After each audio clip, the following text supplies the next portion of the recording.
Hello again and welcome.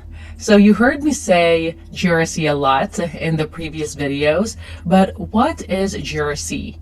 So this time we're going to talk about the definition of the GRC and just a little bit of background about this acronym. So again, GRC stands for Governance, Risk, and Compliance. Some organizations would use risk management, and that is okay. And actually, this acronym was first coined in 2003 by OSEG. OSEG stands for Open Compliance and Ethics Group.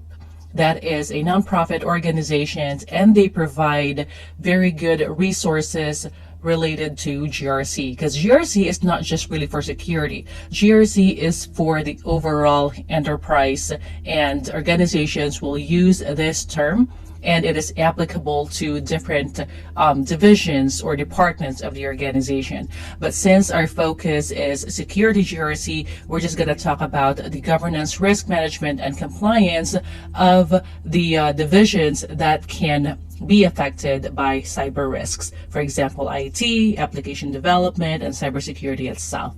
Okay, so now OSEG actually believed that GRC is the path to principled performance. Now, they define principled performance as reliably achieving objectives while addressing uncertainty and acting with integrity. And I cannot find a better definition for this, to be honest, because it is very short and concise, and you will also learn more about what they're actually talking about as we go along. So again, reliably achieving objectives while addressing uncertainty and acting with integrity. If you have, or if you actually try to get OSEG certifications, for example, the GRC Professional or GRC Audit, you will hear this principled performance a lot. So just try to keep that in your mind. And it is very helpful as well when you actually learn more about GRC in general. Okay. So now let's talk about the governance part of this GRC. Okay, so governance. According to the principled performance, it is reliably achieving objectives, which makes sense because governance is really all about achieving business goals, achieving their objectives, making money. So everything that you put in place, like security controls, it has to align with the business objectives. You cannot put anything in place without making sure that you are actually supporting the business processes and supporting their objectives and goals in general.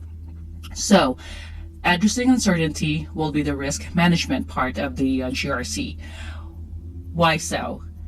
When you say uncertainty, that is risk. You just don't know what's going to happen.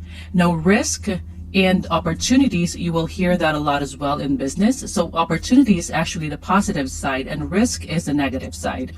So it is an uncertainty, and in this program, we are going to look at risk alone, not the opportunity. We're going to look at it on the negative side and from that negative perspective. So when we address risks, we address uncertainty.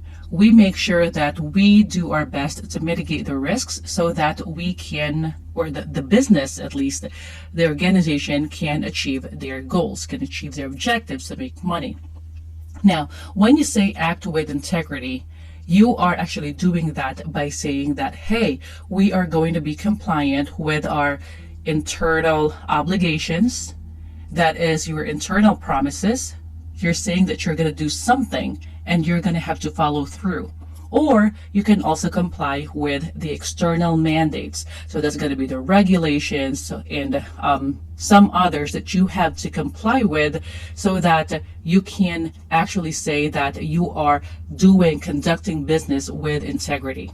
So this very short and concise definition of principled performance is actually very helpful when understanding the concept of GRC. Again, this is not just limited to cybersecurity or security in general.